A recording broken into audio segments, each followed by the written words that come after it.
আমাদের বিদ্যুৎ মন্ত্রী ইনকিলাব জিন্দাবাদ এই শব্দটা বলতে নিষেধ করেছেন এবং যারা বলবে তাদেরকে দেশ ছেড়ে চলে যেতে বলেছেন। এ কথা শোনার পর হাসনাত আবদুল্লাহ ভাই বাঘের মতো গর্জন দিয়ে ইনকিলাব ইনকিলাব জিন্দাবাদ বলতেছেন। এই ভিডিওটা আমরা সবাই দেখব।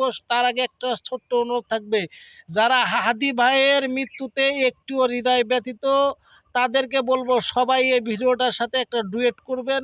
আপনি দেখতে চাই হাদি ভাইয়ের ভক্ত কয়জন আছে, হাদি ভাইয়ের ভালোবাসার লোক কয়জন আছে, সবাই একসাথে বলুন ইনকিলাব ইনকিলাব জিন্দাবাদ। চলেন শুনে আসি হাসনাত আবদুল্লাহ ভাইয়ের বাঘের মতো গর্জন।